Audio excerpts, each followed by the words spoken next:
quiet week on the Reef News Wire, so this one is a science special, and honestly, it is the better episode for it. Welcome to Reefing News. Coral probiotics just cut mortality by 94%. Red planaria have jumped out of our tanks and into a coral nursery, and wildfire smoke, of all things, is thinning coral skeletons. We start with rats.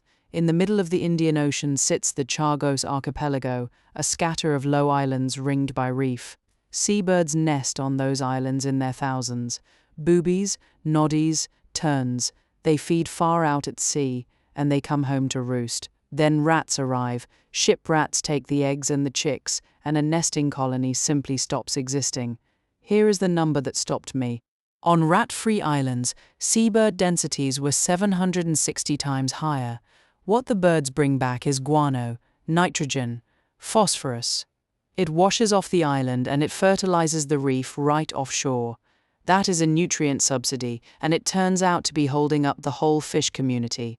The winners are the fish you never notice. Cryptobenthic gobies and triple fins tiny, fast-growing and eaten constantly. The lead author reckons they may be about 60% of all fish biomass consumed on a coral reef. Take the subsidy away and the balance tips. Fish-dominated reefs shift toward invertebrates. Same coral, different reef. That is Lancaster University and the University of Texas, published in Ecology.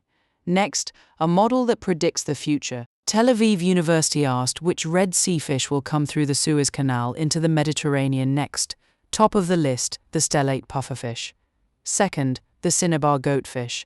And third, the yellow-spotted trevally. Now here is the counterintuitive part. The strongest predictor of a successful invader was low reef dependence. The fish that do not need the reef are the fish that travel.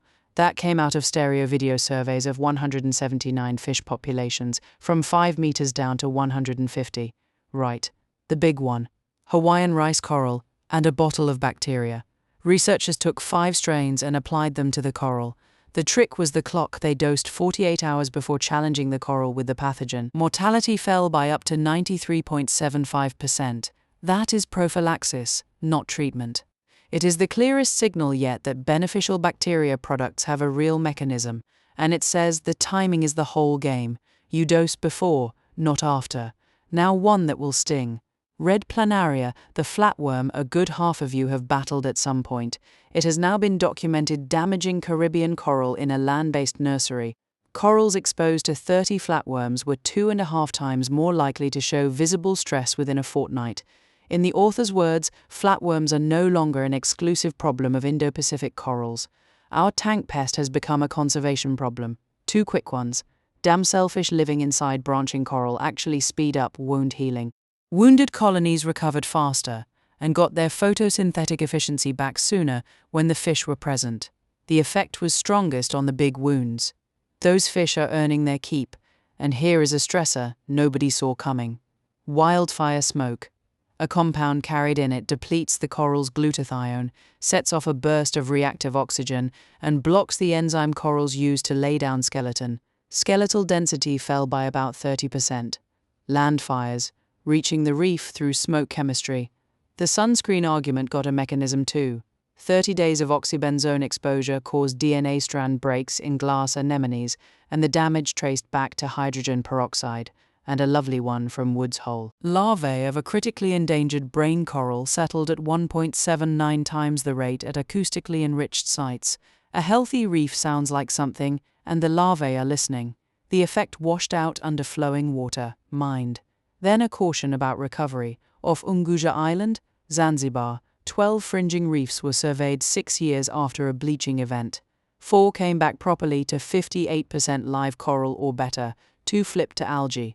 The other 6 regained coral cover, while quietly filling up with turf, macroalgae, corallimorphs, and soft corals. Coral cover coming back is not the same as the reef coming back. Anyone who has watched a tank crash and then get taken over by mushrooms knows exactly what that looks like. A second paper puts numbers on it. On the Great Barrier Reef, below about 65% of a reef's historical coral maximum, it is coping. Below 35%, it is struggling near total coral loss and algae in charge. That is the flattened reef, structure gone, rubble left, and some good news to finish the science. At Ningaloo in Western Australia, heat trials on 51 bred coral families were matched against nearly 40 years of satellite temperature. 6 reefs north of Point Clotes, 17% of the sites showed better than 45% predicted larval survival. That is assisted evolution with an actual output. A map of where to plant, and daily temperature swing mattered, which is a live husbandry argument in our own tanks. Over to the hobby, and we have to start with some hard news close to home. On Friday, the 24th of July, a major fire tore through the industrial units at Highlands Farm on Southend Road, between East Hanningfield and Rettendon in Essex. A unit storing fertiliser exploded, and Essex County Fire and Rescue declared a major incident. More than 100 firefighters were sent in. 20 were taken to hospital, most of them for precautionary checks after the blast, and all were discharged. Coral Passion is on that site, at Unit 13B. The shop is closed, the estate is still behind a cordon, and there is no date yet for anyone getting back in. Chelmsford City Council has opened emergency support for the businesses at Highlands Farm. If you are local, the kindest thing you can do is give them room and wait for their own update. We will carry the reopening here when it comes, then the gear, and there is one product this week, the Flipper Invisi lid. It is a mesh lid frame that snaps together. No cutting, no drilling, no spline. The sections clip round the tank perimeter, sit inside the rim on integrated tabs, and pegs tension the mesh. The only tool you need is a pair of scissors. If you have ever fought a spline roller at midnight while a wrasse eyes up the gap, that is the pitch. Clear or black, and no price announced yet. Livestock. I will be straight with you, nothing. No new species for the trade this week, and no new arrivals I could confirm. I would rather tell you it is empty than dress up an old story as new. Reef builders ran a good piece on bristleworms.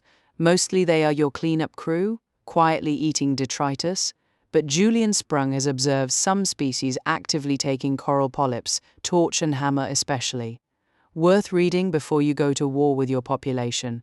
There is also a new Caribbean nudibranch identification book out, 600 plus species, handy, because these things arrive as hitchhikers on live rock, and Coral Magazine's July-August issue is all planktivores, zooplankton, phytoplankton, and culturing your own live food.